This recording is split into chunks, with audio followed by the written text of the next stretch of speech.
Edukasyon na di mananakaw. Yan ang bit-bit na mensahe ni PBBM sa kanyang pagbisita sa mga scholar sa Cavite. Pero di lang ginhawa sa pag-aaral ang hatid ng Pangulo. Narito ang agenda report ni Ivy Reyes.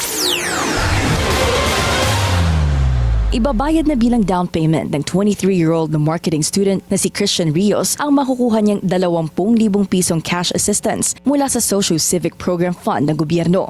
Bilang panganay sa 7 magkakapatid, kahit daw may trabaho siya bilang fast food service crew sa General Trias Cavite, kinakapos pa rin daw siya paminsan-minsan. Sobrang laking tulong po nun sa akin po kasi po as a working student nga po, mahirap nga pong i-manage po yung mga pangangailangan po namin. And sobrang laking tulong nun kasi po hindi po matutumbasan po yung halaga po ng 20,000 po as nagtatrabaho nga po. Kulang po yung mga sahod po namin. 10,000 piso raw kasi ang kanyang tuition sa isang semestre, kaya malaking ginhawa raw ang hindi na pag-iisip ng pambayad sa susunod na pasukan, lalo na at tumigil siya ng 2 taon noong pandemic dahil pa rin sa pinansyal na pangangailangan. Bukod sa binabalanse raw ni Christian ang kanyang oras sa pagtatrabaho at pag-aaral, nagbibigay din daw kasi siya sa kanyang pamilya bilang panganay. As a working student po, sobrang hirap po talagang makapag-aral po sa panahon po natin ngayon. So, kalakip po nun na kakulangan nga po sa financial po para makapag-survive po ng pag-aaral. Nagtungo kanina si PBBM para sa pamamahagi ng cash aid sa 165 presidential scholars ng lungsod at tigsa 10 kilong rice packs sa nasa 2,000 residente ng General Trias.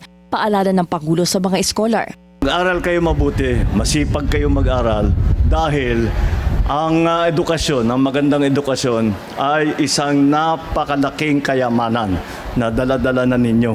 At kahit ano pang mangyari sa buhay ninyo, hindi ito pwedeng kunin sa inyo, hindi ito pwedeng agawin sa inyo, hindi ito pwedeng nakawin sa inyo.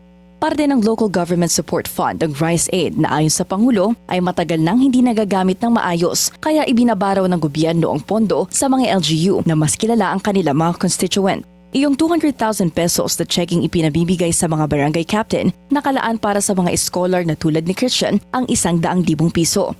Dahil bawat barangay may 5 selected presidential scholars. Samantala, binuksan na rin ngayong araw ang pangatlong subsection ng CALAX o Cavite-Laguna Expressway na tatapya sa traffic from 1 hour to 26 minutes. Nasa 6,000 biyahero rin ang projected number ng gobyerno na daraan dito. At gaya ng ibang expressways na binuksan nitong mga nakaraang buwan, libre ang toll for 1 month. Para sa agenda, Ivy Reyes, Billionaire News Channel. Mag-follow sa aming mga social media accounts at mag-subscribe sa aming YouTube channel para sa pinakahuli at eksklusibong mga balita.